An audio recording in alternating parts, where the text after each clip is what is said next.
What's up, guys? Super chill video today.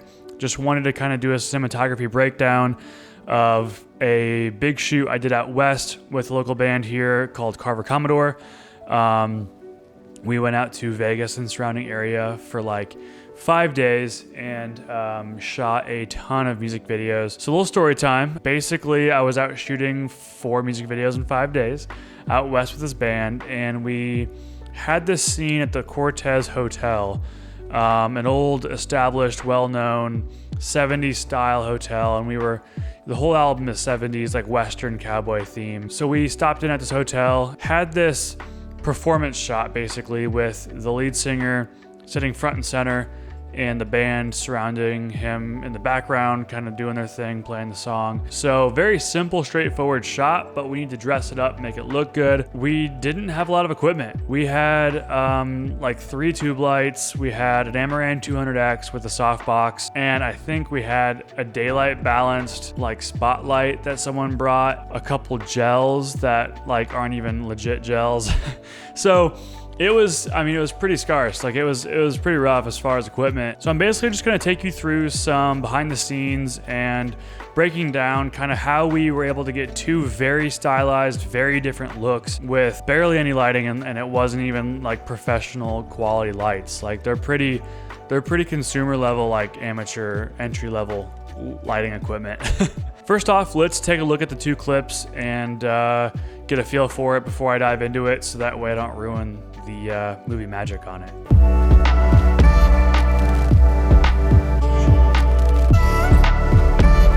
Okay, so jumping into this first scene, we were going for a golden hour sunset motel feel, and it was nighttime when we shot it. So my first thought was we need light through the window. Unfortunately, the window doesn't open because it's Vegas, and we couldn't get out onto the rooftop because the security there is insane considering it's a casino. And so my solution for that was to take all 3 tube lights and lean them on the window facing inside. The issue was you could see the tube lights, and we had no diffusion, we had no any kind of material that would look like a curtain, and there were no curtains, just the blackout curtain, which wouldn't work. So I grabbed the shower curtain from the shower and diffused the light and basically made it look like those were the curtains on the window, because the only diffusion we had was for the softbox that was for the Amaran, and we used that for our front and center lead singer just to key him from frame right. And I felt that was motivated because the window in the background is on the right side of the frame, so people can assume there's a window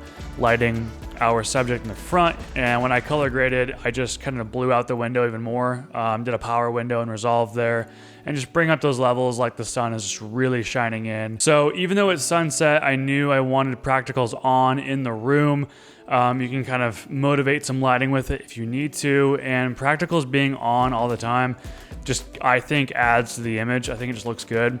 So the 2 lamps by the bed, I wanted those on, but the light bulbs are pretty low quality light and not very bright and not the right temperature I was going for. So I took the Aperture MCs and I just magnetized them to the inside of the lampshade. Obviously, we couldn't haze out the room. I would have preferred that, would have been really nice.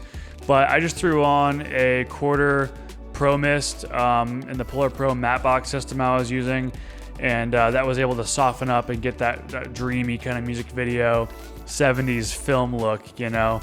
So that was basically it for the lighting setup. It was actually really simple and straightforward. It took us a while to kind of fine tune it and make it look really natural, especially with that window in the back right of the frame there.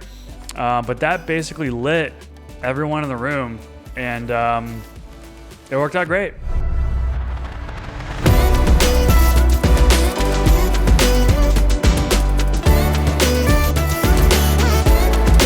So after we did a few takes with that setup, we knew we wanted to try something different and do like a neon nighttime kind of feel. Very typical like Euphoria, motel, neon, moody kind of look inside that room. So the only thing we changed in the scene was that I put a side table and a lamp next to the lead singer that was front and center, just to motivate the softbox and Amaran that was off to the right keying him, or else it would have been kind of awkward and sourcey of like where the light was coming from. And then for the window, I just did the same thing. I took a couple tube lights, leaned them up there vertically, and set them to kind of some neon colors. Like there was like some neon signs out there or street lights, things like that. And I left the shower curtain on there just to diffuse it, and again, looked like shears. And after that, it was a little bit dark in the center of the room, since there wasn't as much power coming from that window with the colors. So I took the third tube light we had and I set it to like a bluish teal kind of fluorescent bulb kind of look, and I stuck that up in the ceiling. It had that tile drop ceiling you would see in like an office building.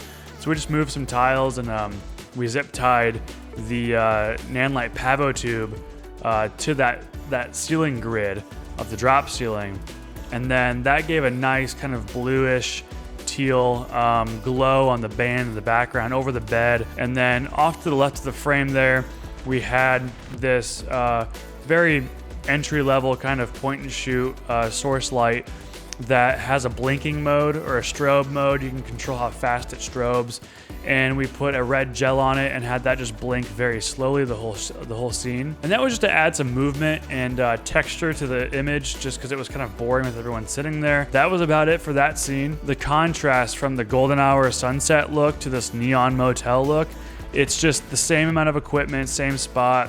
Nothing really changed. We just, you know, switched up the lighting and got creative with it. I just think it's really a good reminder that we got that accomplished with, you know, the small amount of equipment we had. It wasn't even high quality equipment, but ended up looking great. So yeah, just wanted to break down this scene with you guys and go over kind of how we got these two very different stylistic looks. And I think it's just, you know, the job of the filmmaker and director to problem solve and use what you got and make the image look amazing.